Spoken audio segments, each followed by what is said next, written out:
Bonjour à toutes et à tous. Bienvenue à ce webinaire intitulé Bien préparer son lancement en holacratie. J'ai la chance d'accueillir aujourd'hui en virtuel Christian Morin, qui est associé co-gérant chez Logicmax Technology, une entreprise d'une cinquantaine de salariés basée à Nantes. Bonjour Christian, ou bonsoir plutôt. Bonsoir Margot. Alors, merci d'avoir accepté ce deuxième webinaire. On avait fait un premier webinaire ensemble qui était plus centré sur la gestion de la crise Covid et vous n'aviez pas encore formellement adopté Holacracy ou plutôt la logicratie, puisqu'on va y revenir, mais vous avez appelé ça logicratie. Et puis, avec la crise Covid et le premier confinement, vous en avez profité pour lancer cette transformation managériale de votre entreprise 100% à distance. Et ça fait 4 mois que vous fonctionnez en logicratie. Alors, on va tout d'abord commencer par quelques questions que j'ai préparées pour à peu près une demi-heure. Et puis ensuite, on ira sur les questions des participants. Mais si vous en avez, n'hésitez pas à les poser dès maintenant. Elles ne seront pas perdues. C'est l'avantage de l'écrit. Je pourrai les prendre tout à l'heure. Du coup, première question, peut-être pour resituer un petit peu le contexte, Christian, si tu peux nous redire comment tu as découvert Holacracy, qu'est-ce qui t'a amené finalement à Holacracy? Bon, c'est forcément des démarches un petit peu longues. Chez nous, il y a notre équipe développement en fait qui a plusieurs années donc développement donc de logiciels, puisqu'on a un éditeur de logiciels de gestion, qui avait fait une démarche agile. Et puis pendant cette démarche agile, ils avaient eu Scrum, ils avaient eu un petit vernis en fait de présentation de l'Holacracy et qui leur avait bien plu. Donc, c'est quelque chose dont ils m'avaient fait part. Mais sans plus, hein, je veux dire que je m'étais arrêté un petit peu au nom. Parallèlement à ça, bon, en fait, après, c'est une maturation un petit peu longue. J'avais un copain qui m'avait parlé du livre de Laloux que j'avais regardé, Reminding Organization. J'avais eu l'occasion aussi d'assister à quelques petits déjeuners ou des choses comme ça où on a entendu parler de subsidiarité. Et donc, voilà, c'est cette notion que la responsabilité, la décision appartient qu'on essaye de la faire prendre par l'échelon en fait qui réalise lui-même. Donc bon, c'est des choses qui font leur chemin. Et puis quand on a voulu commencer un petit peu aller dans cette démarche-là nous-mêmes, en fait, voilà, on a creusé les différentes solutions concrètes qu'on pouvait appliquer sur ce souhait justement d'ouvrir un petit peu la décision à tous. Et puis, bah, effectivement, c'est là qu'on est arrivé à l'outil Holacracy, notamment par IGI. Et je me souviens avoir vu quelques webinaires et puis notamment regarder la bande dessinée, puisqu'après tout, c'est toujours intéressant de feuilleter ça. Et je pense que ça m'a bien permis de comprendre ce que c'était et concrètement, quoi, en fait, au-delà d'un terme qui peut paraître un petit peu obscur comme ça. Et donc, voilà comment on y est arrivé chez Logicmax à l'Holacracy. Et c'est vrai que le terme donne pas forcément envie quand on ne sait pas ce qui se cache derrière. On se dit c'est encore un truc américain pas très clair, éventuellement voire secte.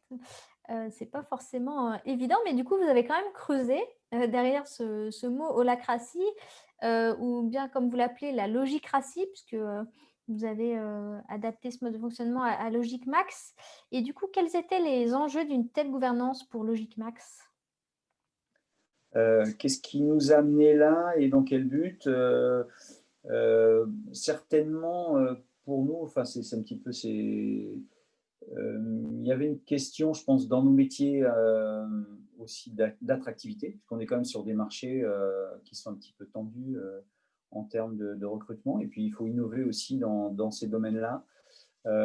Donc, c'est une notion un peu enfin, de marque employeur, on va dire. Hein. Et c'est vrai que euh, donc, je pense que c'est quelque chose qui nous a sûrement aidé, mais enfin bon, ça ne suffit pas à faire on fait une volonté en fait, d'y aller. Il y avait une notion aussi, bah, peut-être, puisqu'on les associés gérants, on est là depuis une trentaine d'années, donc il y a aussi d'anticiper une transmission, en fait, hein, donc de rendre l'entreprise assez, on va dire, autonome à tous les échelons. Donc ça, c'est certainement deux points. Et puis peut-être des notions aussi d'agilité, puisque quelque part, on donne la possibilité à chacun de pouvoir réagir suivant son contexte. Donc voilà, agilité, efficacité, je pense que c'est les points qui ont été pour nous les prérequis enfin, qui ont été, qui étaient les enjeux pour nous, c'est d'arriver à faire ça, quoi. Et vous êtes donc partis, donc en juillet en holacratie, mais quels ont été les prérequis pour lancer la démarche? Euh, Bah, là, évidemment, enfin, pour nous, enfin, déjà, je pense il faut que la direction soit complètement convaincue, enfin, je veux dire, là-dessus, euh, du système, parce que c'est quand même pas simple, hein, c'est quand même un petit peu aussi quand même lâcher du pouvoir. Donc, si on n'est pas complètement convaincu de ce que ça va pouvoir apporter à la structure, à l'entreprise, ça va être compliqué. Donc, il y avait déjà cette volonté-là de notre part. Et puis, le deuxième, bah, après, c'est d'embarquer aussi un petit peu. On avait un comité exécutif. Hein. J'ai dit on avait, puisque aujourd'hui, c'est des choses des termes qu'on n'emploie plus chez nous. Hein. On est passé à autre chose, justement, avec l'Olarchie. Donc, bah, ça nous paraissait important. Et je me souviens très bien de cette réunion qu'on a fait sans doute au mois de février-mars, où on voulait présenter à notre COMEX ben, un webinaire. On a récupéré un webinaire que vous aviez fait pour justement présenter ça et leur faire part du souhait d'aller là-dedans. Donc, et je me souviens que c'était, enfin voilà, j'avais un petit peu cette tension, c'est de dire, voilà, il faut qu'ils soient embarqués.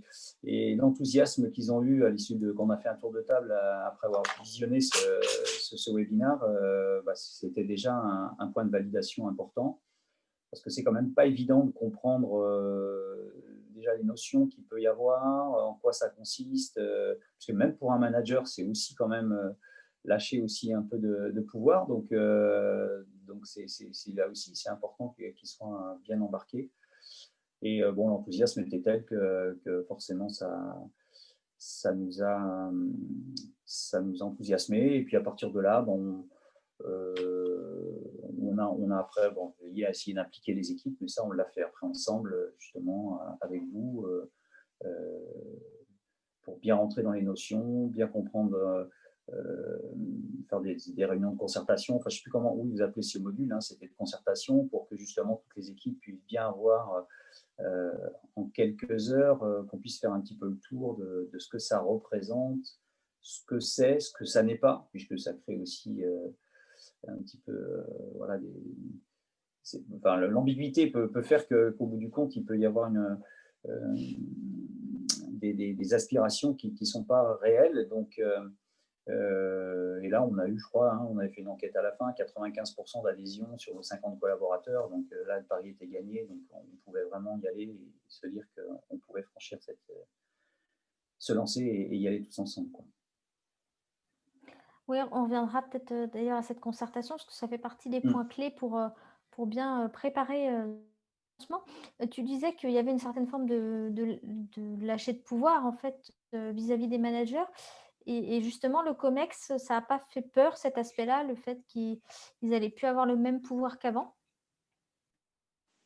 Euh, Bah, je pense qu'il fait peur, c'est de savoir qu'est-ce qu'il va y avoir à la place en fait, hein, comment ça va se passer, puisque le danger, ce serait qu'il n'y ait plus du tout de décision de prise ou penser que tout le monde va prendre toutes les décisions. Enfin voilà, c'est ça qui serait certainement le plus dangereux. À partir du moment où on prend le temps d'expliquer qu'il y a différents rôles, différents cercles, que les redevabilités, et puis bon, sont répartis à différents niveaux et qu'il y a toujours de toute façon la possibilité d'amener une tension quand il y a un problème que ça génère. Je dirais qu'à partir de là, il n'y a pas eu il n'y a pas eu forcément de difficulté. Je me souviens assez bien d'un article que j'avais pu lire, je pense que c'était un article de Bernard Marie qui disait qu'un petit peu les trois risques, c'était en fait entre le dirigeant qui ne s'implique pas, qui peut être un vrai facteur de risque, le manager qui dit bah, je décide plus de rien, et puis le collaborateur qui se dirait bah, c'est bon, je décide de tout, si tout le monde décide de tout, quoi. Et enfin, je synthétise un peu, mais certainement c'est les trois niveaux de danger qu'il faut lever et finalement le l'archi bien dessiné permet à chacun de voir quel est, qui décide à quel niveau, et les choses sont finalement très claires, ça clarifie beaucoup les choses. Super, donc prérequis, on va devoir avoir une raison pour y aller et puis embarquer son comex, son comité de direction. Et du coup, à partir de là, donc vous avez, mené des ateliers de concertation avec les équipes? Avec les équipes, comment ça s'est déroulé, ce cheminement, avant adoption? Oui, il y avait eu toute une démarche en fait avec le COMEX dans un premier temps, hein, le staff, donc où là on avait abordé toutes les notions qui étaient un petit peu longues, qu'on avait fait ensemble. Euh, et bon, là, je dirais qu'on était en terrain complètement conquis, puisque déjà tout le monde était embarqué pour y aller. La concertation, dans un deuxième temps, on l'a fait par, comme on était 50, je crois qu'il devait y avoir 4 ou 5 groupes. Donc, et on a fait ça en visio, puisque c'était après le début du confinement.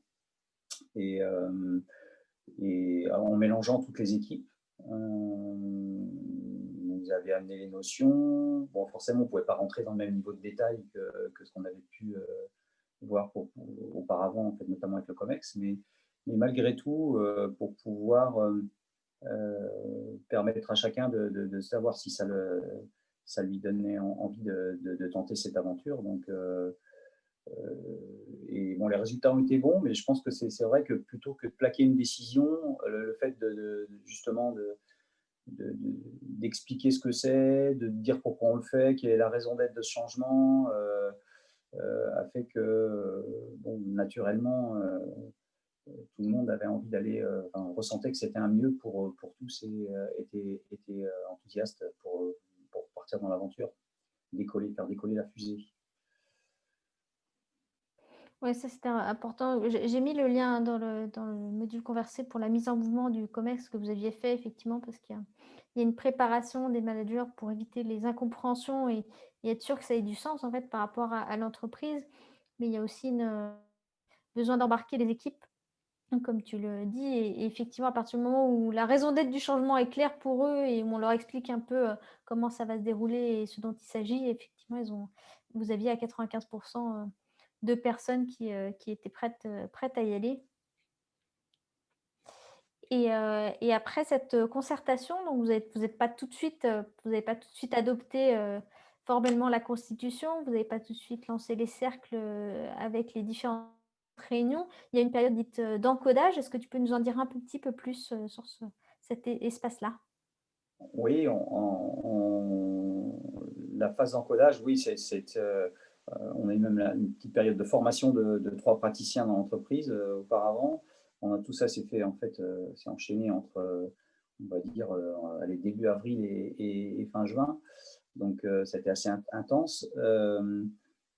Et la phase d'encodage, elle a dû durer 3 semaines, ce qui consiste en fait à euh, décrire l'archi en fait dans tous les cercles on va dire, c'est transposer l'organigramme et les fiches de poste, si on parle en ancien langage, en hierarchie, où on redécrit les cercles qui seront plus ou moins, qui retracent l'existant, mais dans le principe de la logique racine, enfin, qui est le terme qu'on a adopté. Donc,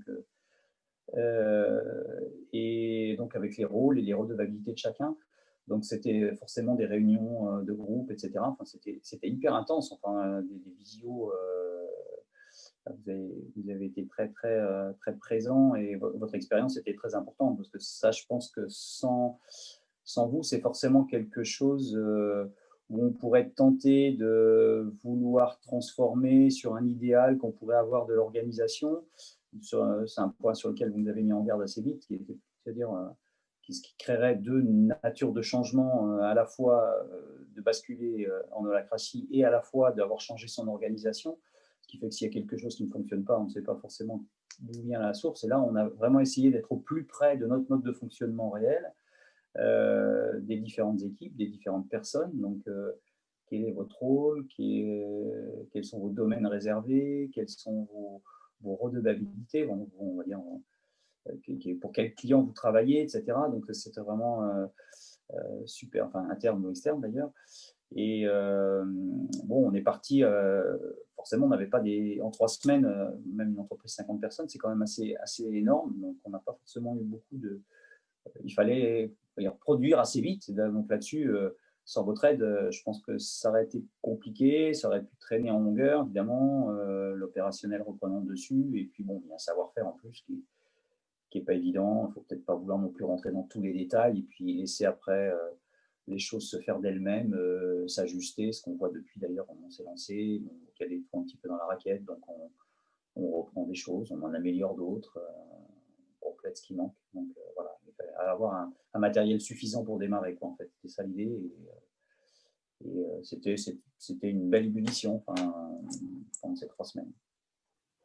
Oui, c'est vrai que c'est important, de souligner, cette phase d'encodage. Au-delà du fait de d'écrire les rôles, c'est que les équipes, en fait, les collaborateurs commencent à s'approprier cette notion de rôle et s'approprier leur rôle, puisque c'est eux qui vont les jouer, en fait, derrière, qui vont être en charge des rôles. Et du coup, prendre le soin de bien, perdre un peu de temps, entre guillemets, pour en gagner par la suite.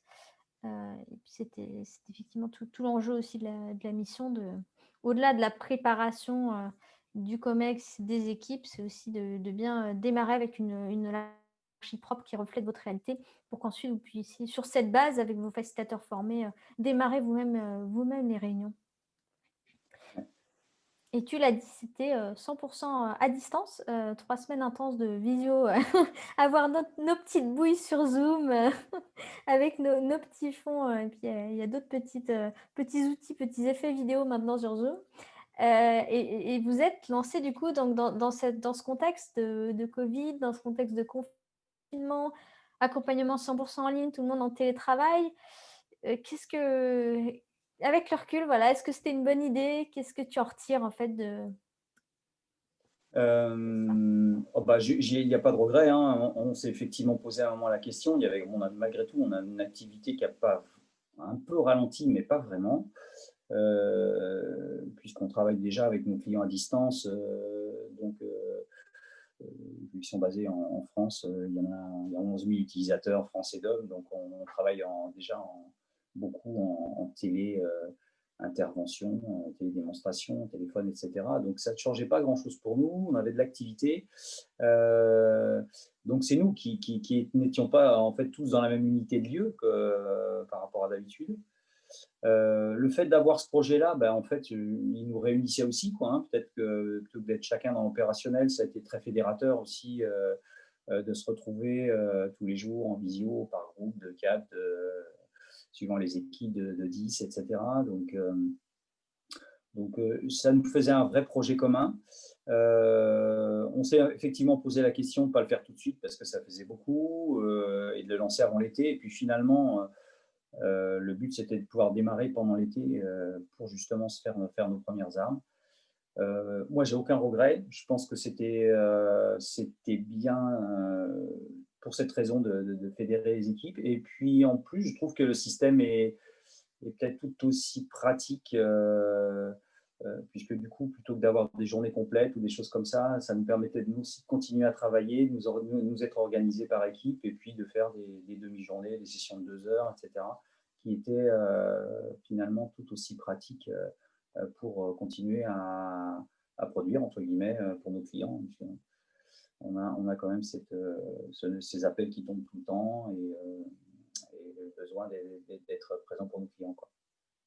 Donc, non, non, que du bonus. Et puis, c'est vrai que vous étiez super bien adapté très vite. Et le fait d'avoir des vidéos à voir un peu avant, des outils enfin, type Klaxoon ou des choses comme ça pour travailler en collaboratif, les sous-groupes de Zoom, enfin, etc. Enfin, c'est certainement beaucoup plus pratique. Enfin, finalement, de faire un sous-groupe de 4-5 personnes ou 3 personnes dans un groupe de 15 que si on avait été en physique, hein, déménager d'un endroit à l'autre, je pense que ça aurait été pas forcément facile chez nous.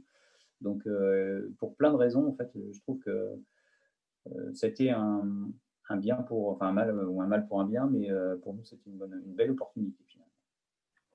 Et pour les équipes, du coup, c'était pas trop dur d'avoir, à la fois ce nouveau mode de management à essayer de comprendre, à la fois le fait que ce soit en visio, avec des consultants à distance, c'était pas un frein finalement?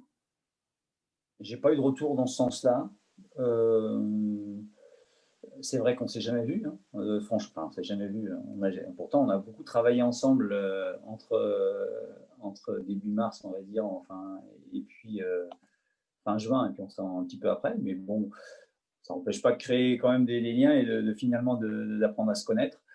Je pense que pour les équipes, bah, voilà, on s'est tous, enfin, je veux dire, en France, on s'est quand même beaucoup adapté à ces modes de travail là aussi, beaucoup moins se voir, et puis d'avoir le plaisir de se retrouver quand même derrière un écran, d'échanger sur des choses. J'ai pas eu le sentiment que ça avait forcément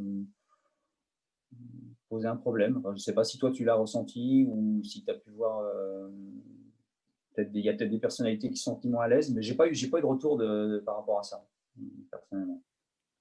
Beh, non, justement, ben, c'est vrai qu'on a passé beaucoup de temps, nous 2 et puis avec d'autres, de chez le Schmack spécifiques qui étaient plus pilotes sur le projet où là, avec la formation de praticiens et puis les accompagnements, on avait beaucoup plus de temps ensemble donc on a forcément, créé quelque chose. Mais même avec les équipes, dans les périodes de concertation ou d'encodage, il y a quand même quelque chose qui se crée, une ambiance particulière, même à distance. Et on sait qu'on est tous là pour un même but qui est l'entreprise, en fait, et puis la raison d'être du changement que vous aviez évoqué. Donc, finalement, ça se déroule assez bien et peut-être que les personnes sont plus centrées à distance parce qu'il n'y a pas de distraction. En fait, on est obligé de se concentrer sur son écran.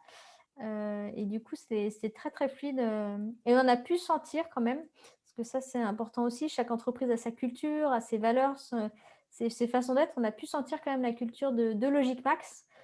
C'est ce qu'on voit vraiment dans les différentes entreprises qu'on accompagne, les différences de culture. Et on a pu sentir quand même que voilà, c'était facile, les gens s'intégraient. Vous êtes aussi dans le digital Mm. avec vos Oui, clients, donc c'était très facile et très agréable pour nous ouais. aussi. Ça fait beaucoup d'outils, oui, ça peut être ça, effectivement. Bon, enfin, c'est un peu des outils bureautiques, enfin, entre guillemets. Ça peut peut-être être, oui, ça peut peut-être poser problème avec certaines populations, je ne sais pas. Ouais, effectivement. Et alors, du coup, vous avez eu des festateurs formés dont toi, vous avez démarré dès juillet. Alors, Ouais. comment ça s'est passé depuis juillet? Raconte-nous tout, comment vous en êtes? Quels ont été les challenges? Bah, on a 4 mois, donc tu vois, on ne sait pas encore marché, hein, donc on est encore au biberon. On a surtout voulu, on ne voulait pas laisser de temps entre le moment où on ferait l'encodage et on signerait la constitution et puis et puis le démarrage, quoi, en fait, hein. Et même s'il y avait l'été après derrière, ce qui est une interrogation, on s'est dit mais c'est pas grave. On a d'abord un petit peu moins d'activité l'été, puisqu'on a certains clients certains segments de clientèle qui prennent un peu de congé, donc bon, nous aussi, mais malgré tout, je pense que l'activité est un peu plus calme. Et on a rythmé, en fait, on a un petit peu décidé que dès le début, on mettrait des réunions de cercle chaque semaine pour justement, pensant que ce serait le moyen justement pour que chaque cercle, chaque équipe, chaque cercle se réunisse régulièrement et commence à amener des tensions, les régler ensemble, que les facilitateurs aussi pratiquent, voilà, que la machine se mette en route. Et c'était vraiment notre seul objectif, je dirais, de l'été, qui était de dire, voilà, il faut que chaque semaine, il y ait une réunion qui se tienne pour chaque cercle. Et donc plutôt triage, donc voilà, sur l'opérationnel. Et puis si besoin, on commence à toucher un petit peu à l'hierarchie, ramener un rôle, rajouter une redevabilité. Ça se faisait presque naturellement. Après, bon voilà, est-ce que c'est durable ou pas? Donc ça a bien réussi et je pense qu'on a atteint notre objectif avec cette façon de faire, hein. Finalement, voilà, ça s'est rentré dans nos marques. Alors au début, il y a toujours une réaction. On s'était mis dans la checklist. Je suis allé voir, mettre mes actions. Je suis mes actions sur Glassfrog régulièrement, etc. Alors, bon, c'est toujours au début. Ben non, je suis pas allé dans Glassfrog parce que j'ai pas le temps.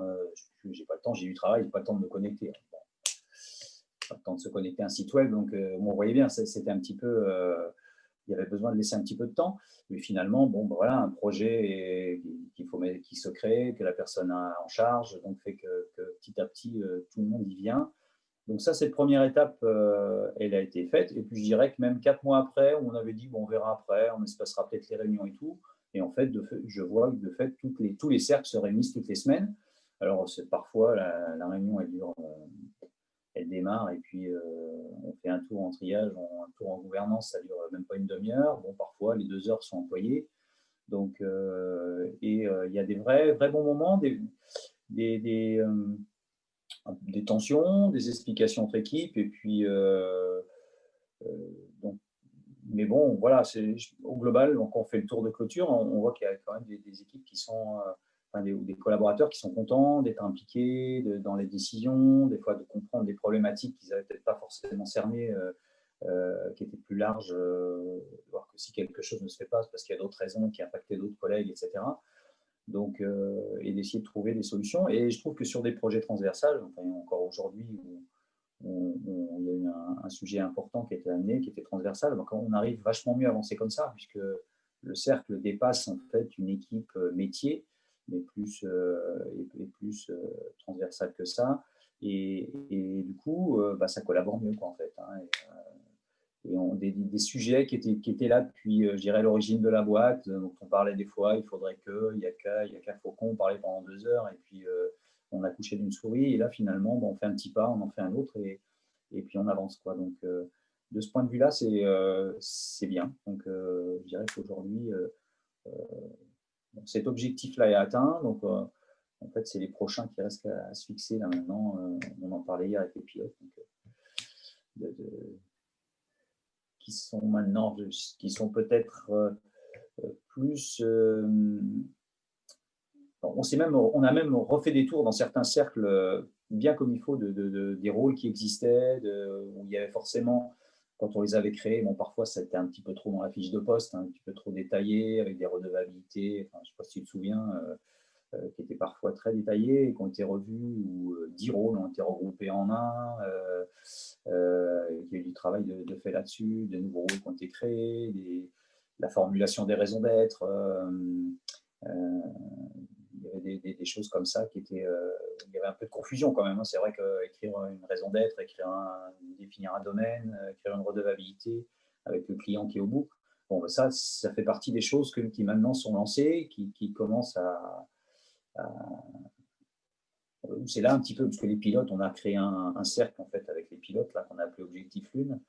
Et, et là, justement, on essaye de se donner un petit peu des challenges. Et là, maintenant, c'est un petit peu de revisiter ce qui a été écrit et de le rechallenger. Est-ce qu'il manque des choses? Est-ce qu'on pourrait les écrire de manière un peu plus drôle, un peu plus. Revisiter les raisons d'être. Bon, voilà. Pour l'instant, c'est notre challenge du moment. Donc même à 4 pattes, on peut avoir des bénéfices de la crassie. Et en termes d'accompagnement au changement, du coup, parce que c'est effectivement, vous avez des rôles de pilote, donc toi, Camille et David, donc pilote dans Oui. le sens piloter la mise en place de la logicratie, l'adoption, la pratique. Je ne sais pas comment vous dites, mais du coup, en termes d'accompagnement au changement, quels sont est-ce que ça se passe bien vis-à-vis des équipes? Qu'est-ce que vous faites en fait pour qu'elles passent de cette posture, à la fois que le collaborateur, lui, devienne leader de rôle et finalement entrepreneur et prennent du leadership, et à la fois que les anciens managers qui deviennent leaders de cercle aient une posture différente. Déjà, nous, on fait notre petit point tous les vendredis à 17h avec les pilotes. Là, on finit la semaine ensemble et ça va être toujours un moment agréable. C'est cette notion un peu de power shift là, à tous les niveaux, en fait, que ce soit au niveau des managers ou des leaders de rôle. C'est là où il y a toujours des choses qui restent à faire. Effectivement, c'est de pousser en réunion une personne qui intervient, dire mais dans quel rôle tu interviens, qui effectivement lui permet des fois de dire effectivement, là, j'ai peut-être. C'est l'ancien manager qui parle, mais c'est pas un leader de rôle. Ou alors si j'ai un rôle et qu'il n'apparaît pas, c'est qu'il faut que je rajoute une redevabilité quelque part ou que je crée un nouveau rôle. Mais c'est là-dessus où certainement où il faut du temps et où les choses à la fois sont le plus longues à se mettre en place, à la fois pour un collaborateur et à la fois pour un manager. Ce changement, mais ça vient petit à petit, il faut se discipliner. Il faut que nous, les facilitateurs, on soit parfois un peu qu'on casse un petit peu ce truc-là et qu'on amène un petit peu chacun à se re-questionner par rapport à son intervention, quoi. Mais bon, je vois, il y a du partage de parole de plus en plus. Je pense qu'on progresse. Mais bon, c'est certainement ça qui est. Enfin, bon, là-dessus, voilà, on a que. J'ai pas assez de recul pour pouvoir. C'est un prochain pas pour nous, certainement. Merci. Alors, on va passer du coup aux questions-réponses des participants. Donc, si vous avez vos questions, vous avez juste à cliquer sur le petit bouton QR et puis je vais les prendre. Et alors, on a une question sur la définition de la raison d'être, hein. La raison d'être, c'est quelque chose effectivement de central en holacratie qui est défini au niveau de l'entreprise, au niveau des cercles, au niveau des rôles. Est-ce que tous les collaborateurs ont été sollicités pour définir cette raison d'être? Oui, c'était même parfois même un peu la difficulté, hein, c'est que quand on définit un rôle, dire c'est quoi sa raison d'être, c'est quoi les domaines, c'est quoi les redevabilités. Là, s'il faut le définir plutôt comme un idéal et pas comme une action, là, avec la redevabilité dans une notion client-fournisseur, c'est parfois pas toujours évident quand même à appréhender ça, ces choses-là, puisque vous nous avez fait travailler sur une notion de BMC justement pour arriver à définir ces contrats entre clients et fournisseurs, qu'on croisait après, on vérifiait auprès du fournisseur s'il y avait bien le même client et le client le même fournisseur, et que les attentes étaient bien croisées, enfin, étaient concordantes. Donc, cette notion de raison d'être, on y revient un petit peu, quoi, hein, c'est sur, tiens, est-ce que ça, c'est ce qui a été mis, est-ce que c'était pas plutôt une redevabilité? Il y a souvent eu un décalage, en fait, hein, dans la raison d'être, il y avait plutôt une redevabilité, et dans la redevabilité, parfois, il y avait plutôt, c'était plutôt comment dire, des instructions de travail ou des tâches à réaliser. Donc, il y a parfois besoin un petit peu de redescendre tout ça. On va mettre les tâches, on les met dans une note à côté, et puis on essaie de définir un peu plus de manière macro la redevabilité vis-à-vis d'un client, et puis de se dire, voilà, c'est quoi mon idéal dans mon rôle si tout se passe bien.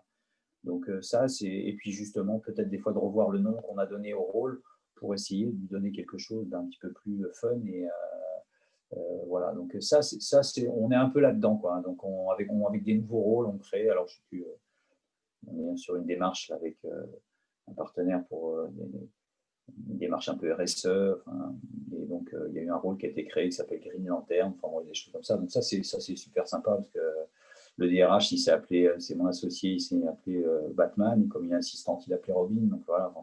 Donc, voilà, il y a des choses un peu sympas qui font que, voilà, au niveau des rôles. Et du coup, ça permet de revenir après au niveau de la raison d'être et de se dire, bon, c'est quoi l'idéal là, de ça, et ça ne doit pas commencer par rédiger ceci ou faire cela, ou voilà, mais dans l'idéal, c'est quoi? Merci. Alors, on a une question plus orientée mesure, indicateur. Comment est-ce que vous avez mesuré de façon qualitative et quantitative les bénéfices de la mise en place organisationnelle? Euh, alors, enfin, il y a deux types d'indicateurs. Il peut y avoir ceux enfin, au niveau de l'adoption de l'Acracy par les collaborateurs. Donc là, on avait une espèce enfin, on avait une courbe que vous nous aviez donnée en fait, hein, qui était une courbe d'adoption, je crois, hein, justement Oui. avec une première bosse, où on envoie les premiers bénéfices, puis peut-être un creux après, et puis après on remonte. J'ai l'impression de régresser, ou je me sens au fond du trou. Et ça, c'est quelque chose que Camille, en tant que pilote, elle a fait cette petite enquête auprès des collaborateurs pour savoir où ils se sentent à un moment donné, et pour pouvoir voir qui est-ce qui suit, ou qui est-ce qui se sent un peu largué, celui qui n'a pas embarqué, celui qui est déçu par rapport aux attentes de ce qu'il avait imaginé de tout feu, tout flamme au début, d'autres qui étaient un peu en retrait et qui se sentent super bien. Et voilà, bon, il y a un peu tous les profils. Donc ça, c'est important pour nous d'arriver à mesurer ça. Après, en termes d'efficacité, euh,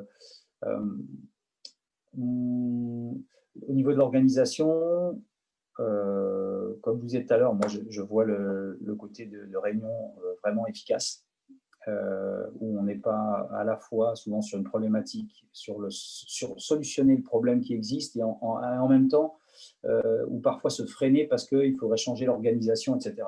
Donc ça, je trouve que c'est un gros frein souvent dans la prise de décision.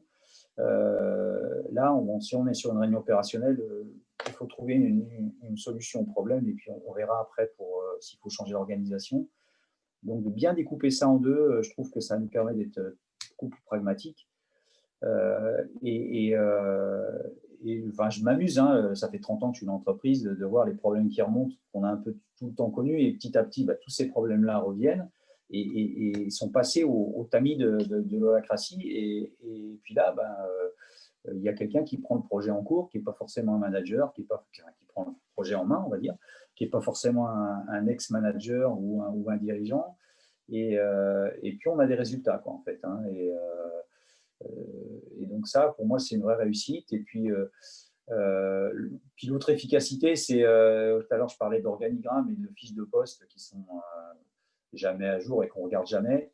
Quand on regarde notre hiérarchie au quotidien, on voit les cercles, on a nos fiches de poste en permanence à jour, entre guillemets, hein, je reprends les termes, et puis notre organigramme, qui est une forme différente, mais voilà, qui est là, qui est présent dans notre quotidien. Et on y met des notes, donc finalement des instructions qui pouvaient être mises dans un autre endroit ou avec des liens. Donc finalement, cet outil-là est assez fédérateur, y compris de l'organisation complète de l'entreprise. D'ailleurs, aussi bien sur les actions qu'on a à faire. Enfin, personnellement, j'avais mes petites notes que je prenais à droite, à gauche sur ce que j'avais à faire au quotidien. J'ai basculé complètement. Enfin, je suis à temps plein, voilà, toutes mes actions sont là, je me suis fait mes petits codages pour les structurer. Et je pense que beaucoup de collaborateurs aussi, surtout pour des gens qui sont un peu en mode projet, c'est peut-être un petit peu moins vrai en mode flux, c'est des choses sur lesquelles on avait échangé, mais quand il y a des choses qui tombent un petit peu et qu'on a besoin de les organiser, je trouve que c'est l'outil très structurant pour ça, quoi, en fait. Très pratico-pratique.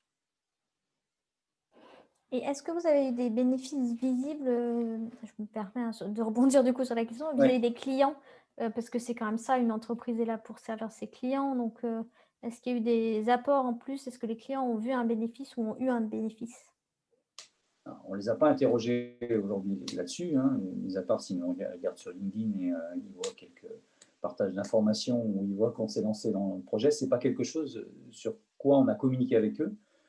Alors, peut-être parce que aussi, ce n'est pas des entreprises, ce sont des libéraux en fait, hein, donc qui n'ont souvent pas de salariés, etc. Ce sont des équipes très opérationnelles, hein, c'est les professionnels de santé, les kinés, les infirmiers, les orthophonistes. Donc, ils sont tout à la fois, eux, hein, le comptable, le secrétaire, l'informaticien et celui qui produit. Donc, ils ne comprennent pas forcément, voilà, ils ont envie qu'on produise pour eux. Donc, c'est vrai qu'on n'a pas communiqué vers eux et on ne leur a pas non plus demandé s'ils avaient senti une évolution. Je pense que ce serait peut-être une erreur, hein, d'ailleurs, mais bon, on ne l'a pas fait. Mais je vois un certain nombre d'actions ou de projets qu'on a pu mener qui sont, on l'a évoqué à plusieurs reprises, c'est business first, hein, et c'est ça aussi qui est très plaisant, c'est qu'au-delà du fait d'aller mettre en place quelque chose qui est un peu philosophique, enfin voilà, un peu dans l'éthique, et de dire voilà, on va mettre un mode de management qui est plus partagé, plus distribué, mais aussi évidemment la crainte du dirigeant, c'est de se dire il ne faut pas fumer la moquette, il faut rester pragmatique, et puis que ça ne s'arrête pas et que le client soit satisfait. Donc, et bon, sans parler aujourd'hui, il y avait un projet qui s'était mis à jour sur la mise à jour du parc client pour qu'il soit pas obsolète, etc., qu'il évolue. On est vraiment très centré client, notamment sur les réunions de triage. Là, voilà, quand on a des conseillers commerciaux et des techniciens qui sont ensemble à la même table, dans le même cercle, et qui parlent du client, ils comprennent bien les problématiques qui sont autour du client. Il y a un problème avec un client et il n'y en a pas un qui est là pour dire moi j'ai fait mon boulot de commercial, j'ai fait mon boulot de technicien, je m'en fous quoi. Enfin, voilà, on est ensemble sur le même client et comment est-ce qu'on va pouvoir répondre à son besoin, à sa complexité, à son problème du moment.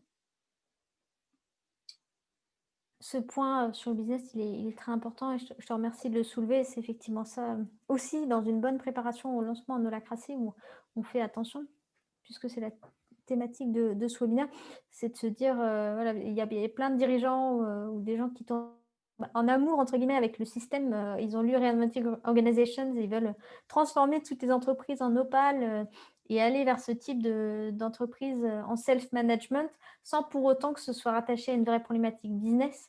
Et du coup, il y a le risque de mettre en place une usine à gaz, entre guillemets, et pour pas grand-chose, et qui, au final, peut desservir le client parce qu'on va passer plus de temps en interne à réfléchir à des problématiques liées à l'holacratie, ou à former des facilitateurs, à passer du temps dans le secrétaire ou autre, plutôt que de servir le client, qui est vraiment, vraiment le central d'une entreprise, qui est vraiment le cœur du business d'une entreprise. Et ça, c'est important de le souligner. Il faut que la démarche elle soit vraiment rattachée, au-delà des problématiques internes, à une problématique business, de vouloir mieux faire vis-à-vis des clients, et être meilleur en fait, plus excellent. Ouais, c'est tout à fait vrai, hein. Enfin, c'est vraiment, c'était mon inquiétude au départ, effectivement, d'avoir lu ce bouquin-là dont tu parles et de se dire: «Ouais, OK, c'est super, mais comment on le fait?» Et puisque c'est pas du coup, c'est pas pratico-pratique comme quand on lit le livre, voilà, on voit c'est conceptuel, on voit l'idée et je trouve que là-dessus, l'outil Holacracy c'est vraiment la boîte à outils, de ça, qui va même au-delà de ce que je pouvais penser dans ce côté organisation personnelle et comme je disais tout à l'heure, cette vision, en permanence, enfin, c'est comme tout à l'heure, je disais à des collègues qui disaient: «Mais je n'ai pas le temps de me connecter à l'outil, pour voir l'archi». Je dis: «Mais est-ce que tu as le temps de te connecter à Outlook ou à la CRM de nos clients, quoi?» C'est pas quelque chose qui est à côté. Donc ça vient assez vite, hein, finalement. C'est pas quelque chose à côté ou en plus, c'est au cœur de, quoi, en fait. Et à partir de là, bon, les tensions qui sont amenées sont forcément les tensions. J'ai eu tel problème avec tel client, bon, comment est-ce qu'on fait pour le résoudre ou pour avancer, quoi. Donc c'est ça qui est amené dans les réunions, c'est pas autre chose.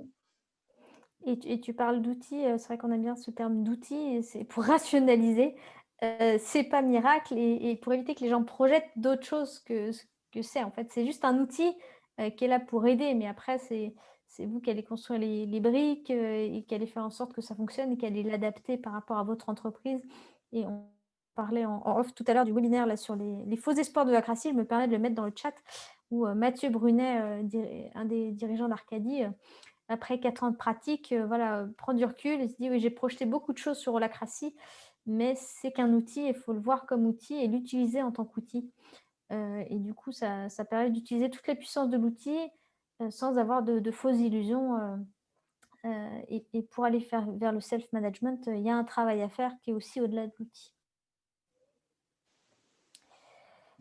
Et on a une question donc, parce que je pense que c'est lié au sondage, on parlait tout à l'heure des ateliers de concertation dans lesquels vous avez présenté, Holacracy, aux équipes, présenté la raison d'être du changement, et à l'issue de ces ateliers, donc chacun avait la possibilité de voter sur la démarche, et tu as parlé de 95 qui étaient, engagés pour y aller.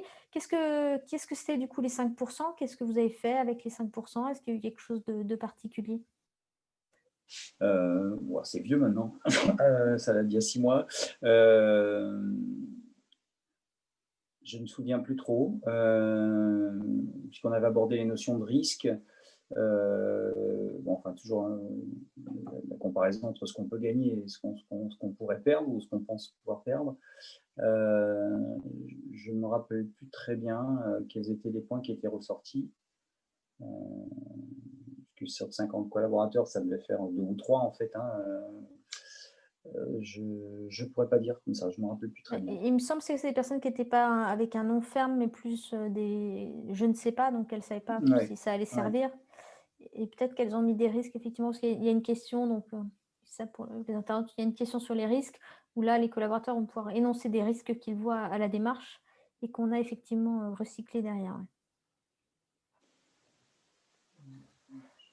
De toute façon, il y avait à la fois ça et puis après, ce qu'on voit dans le temps, on voit aussi, j'ai pu remarquer certains collaborateurs qui pouvaient être très, très enthousiastes au départ, hein, peut-être avec des fausses idées et qui après, on voit beaucoup de profils, hein, et qui, bon, finalement, ça c'est un feu de paille, quoi. Et puis d'autres gens un petit peu plus diesel, on va dire, qui attendent de voir. Je aussi, je me souviens avoir beaucoup entendu ça, quoi. J'attends de voir, quoi. J'attends pour voir, j'attends. Bon, enfin, attendez pas. L'outil, justement, c'est pour vous impliquer et que n'attendiez pas qu'on fasse pour vous, mais faites vous-même. Et là-dessus, il y a vraiment des gens qui se révèlent, quoi, en fait, hein, et bon, qui font facteur d'entraînement par rapport à d'autres. Voilà. On ramène une première réunion, pas la première, mais la troisième, qui ramène 5 tensions. Bon, là, bon, ça va, c'est gagné avec cela, il n'y a pas de souci. Et bon, après, voilà, il faut que chacun ait son rythme et mature ça. Mais je pense qu'ils aiment bien aussi, parce qu'en fait, c'est vraiment des réunions où on nous reprochait assez avant des problèmes de. Enfin, je pense que c'est assez classique dans l'entreprise, c'est-à-dire dans une entreprise où ça communique mal, mais qu'au bout, enfin, à force de temps, on se rend compte que cette expression-là, elle veut plus dire j'arrive pas, ça veut pas dire descendez-moi plus d'infos, ça veut dire je veux participer à, quoi. Donc, quand on dit qu'il y a un problème de communication d'entreprise, et là, d'avoir une réunion où il y a, dans la même réunion, il y a le leader de cercle, il y a le conseiller, il y a le technicien, il y a un développeur, il y a un second lien d'une autre équipe, etc. Donc, c'est assez transversal. Je pense ça contribue aussi au fait de dire bah ouais, voilà, je suis pas un point dans un organigramme avec 3-4 strates au-dessus. S'il n'y avait pas tout ça chez nous, mais, et pas de moyen de pouvoir exprimer un petit peu ce qui me pose problème à moi ou mes problématiques du moment, quoi, en fait. Je trouve que là aussi, nos indicateurs sont beaucoup plus concrets, quoi, et qu'on les balaye. Ici, c'est vraiment des centrés clients, quoi. Ben, toutes les semaines, ils sont balayés. C'est quoi nos taux de prise d'appel de clients, quoi. Et là, par exemple, pour des gens qui sont des techniciens support, qui font ça à longueur de temps et qui se battent pour justement avoir un bon taux de réponse pour des clients, bon, si ce n'est pas un point qu'on aborde dans des réunions et que c'est très important pour le client aussi, hein, puisque quelque part, on va dire, se décrocher est quand même quelque chose d'important pour lui, ben, d'aborder ça à chaque réunion du cercle général, par exemple, dire c'est quoi notre taux de prise d'appel, ça montre aussi que c'est quelque chose de complètement central pour nous, quoi. Et ça recentre et ça réaligne, tout le monde. Et justement, du coup, toi, ça fait très longtemps que tu es dans l'entreprise, donc tu as pu voir les collaborateurs et sans doute en recruter une bonne partie aussi. Est-ce que tu as eu des révélations, de personnes, dans le sens positif ou négatif, liées à Holacracy, qui est un outil, on aime bien dire un miroir impitoyable, puisqu'il renvoie Mm. une certaine réalité qu'on ne voyait pas forcément avant? Mm. Oui, oui, je me souviens que vous m'avez dit ça, forcément, ça. Après, on guette. Puis bon, on voit, je veux dire, comme je te disais, en réunion, tu as vraiment des gens enfin, même enfin, au niveau des collaborateurs du Lex-Comex, on va dire, hein, donc euh, il y a vraiment qu'on switchait, quoi, du jour au lendemain, quoi. Enfin voilà, bah, je vais rajouter une note, enfin voilà, qui se sont complètement intégrés dans l'outil, dans le l'archi, et qui jouent le rôle à fond, pensent à revisiter les rôles régulièrement et sont sur enfin, voilà, une courroie de transmission énorme.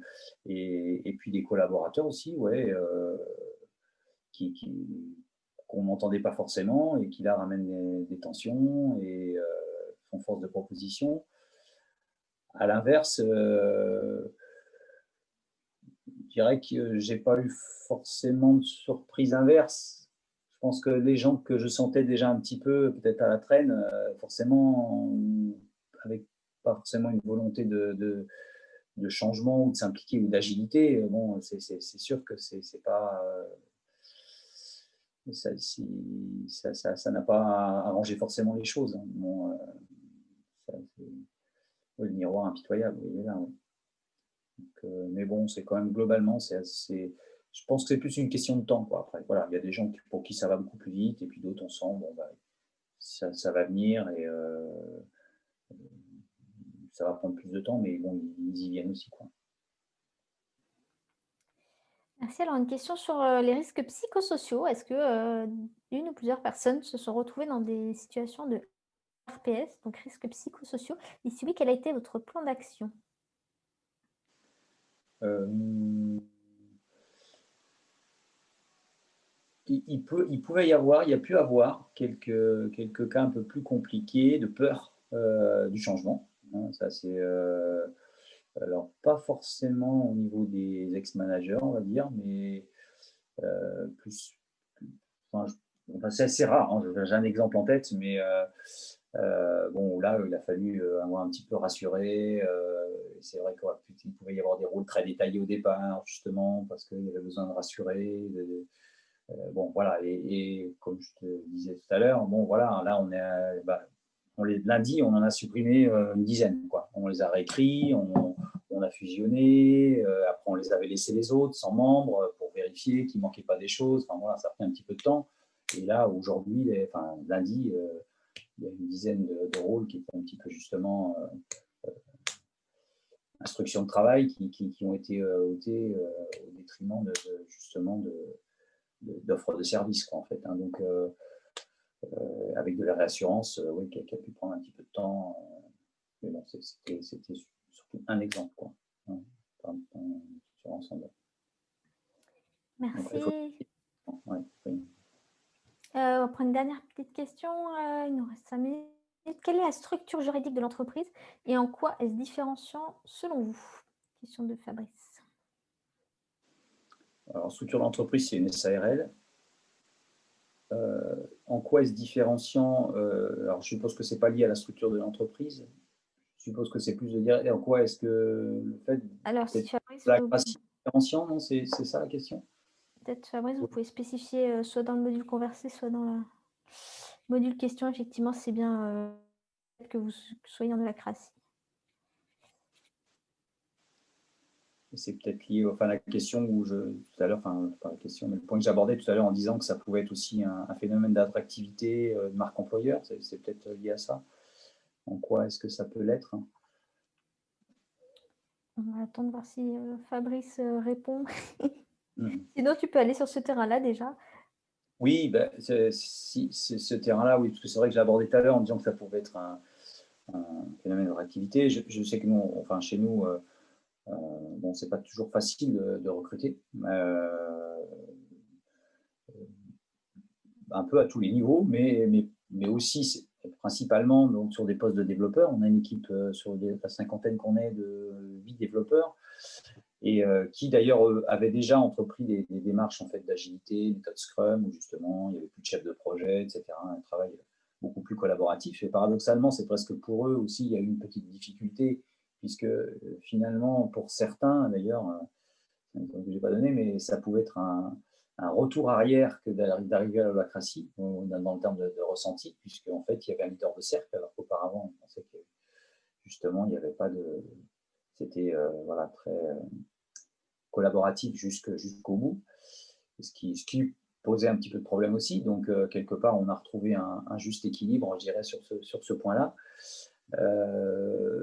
Mais c'est vrai que pour des professions comme ça, aujourd'hui, qui sont quand même pas mal en quête de sens, qui ne manquent pas d'opportunités de trouver un job, hein,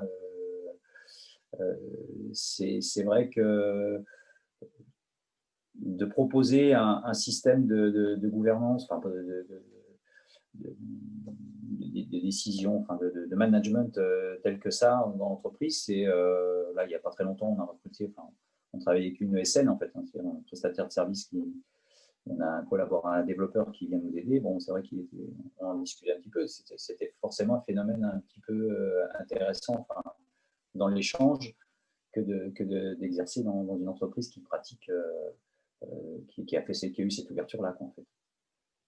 Donc, c'est des populations qui de par leur façon de travailler en équipe et sont intéressés pour des choses un petit peu, on va dire, modernes, entre guillemets, ou qui vont de l'avant, quoi. Parce que moderne, ce qui est moderne se démode, mais on va dire qui vont de l'avant, quoi. Merci, on arrive à la fin du temps qui est alloué, donc on va se laisser un petit peu de temps, pour la clôture. Donc, sachez qu'on organise d'autres webinaires. Le prochain, donc c'est un webinaire, général sur le management constitutionnel ou l'acratie. Le prochain, ce sera le 16 novembre à 18h et ça, il y en a tous les mois. Si vous le souhaitez, on a même des vidéos, de webinaires enregistrés sur notre site. Mais venir au webinaire vous permettra de poser les questions en direct. Et puis, le prochain dirigeant sera une dirigeante qui témoignera le 27 novembre prochain. Là, cette fois-ci, ce sera de 14 heures à 15 heures. Il s'agit de Catherine Laurel, qui est associée gérante d'une Biocoop, qui s'appelle Biocoop Les Cascades, et qui, elle, a mis en place des choses avec une société autour de la gouvernance partagée et ils se sont rendus compte que le voyage de self-management n'était pas forcément évident et qu'il y avait des prérequis avant. Donc, elle nous parlera justement de ce qu'elle a appris en lâchant un petit peu trop rapidement les rênes. Donc, quels sont les 2 prérequis essentiels au self-management. Et donc, pour terminer, alors vous recevrez évidemment des, il ne faut pas que j'oublie, les informations dans l'email qui va suivre. Merci Louis de l'avoir spécifié dans le chat. Et si vous êtes convaincu par le management constitutionnel et que vous souhaitez vous aussi vous lancer dans l'aventure, vous avez plusieurs prochains pas. On a des parcours en ligne 360 pour découvrir et expérimenter le management constitutionnel en format court. On a un format plus dense qui s'appelle formation de praticien, où là c'est sur 3 à 4 semaines faire ce qu'a fait Christian pour vous former à la félicitation et à tous les tenants et aboutissants de l'holacratie. Et puis vous pouvez aussi faire une mise en mouvement avec votre comité de direction, ou en tout cas vous faire accompagner en tant que dirigeant. On a des sessions de coaching appropriées avec des parcours qui correspondent à là où vous en êtes dans votre voyage vers le self-management. Et pour terminer, du coup, Christian, je te propose un petit tour de clôture, un ou 2 mots sur ton expérience de ce webinaire, tes apprentissages, comme dans les réunions Holacratie. J'étais très heureux de partager ce moment et d'avoir l'impression un petit peu aussi d'avoir un retour, en fait, de pouvoir faire un retour quelques mois après de ce qu'on a pu lancer, en fait, qui était un petit peu l'aventure de cette année pour nous, en fait, puisqu'on s'y est préparé dès le début de l'année. On a commencé à échanger, on a commencé en mars-avril et on arrive là maintenant quelques mois, 4 mois après le lancement. Donc c'était sympa de pouvoir se poser là et puis justement de voir ce qui a été et puis de voir les prochains pas qu'il y a à faire et il n'en manque pas. Enfin, il y a encore plein d'expériences. De toute façon, on sait que ce qu'on a fait, on ne sait pas ce qu'on va faire. Donc ça, on va le découvrir et ça va être le chemin. Et on sait qu'il va être long. C'est décidé dès le début. Et moi, merci pour ce webinaire, Christian. C'était un plaisir de t'avoir. On te souhaite une bonne continuation Objectif Lune. Et puis, merci aux participants pour leurs questions. Au plaisir de vous retrouver en ligne pour l'instant, puisqu'on est confinés dans de futurs événements. Bonne soirée à tous et bon congé demain pour les Français, en tout cas. Merci Margot. Merci beaucoup. Bonne soirée. Au revoir.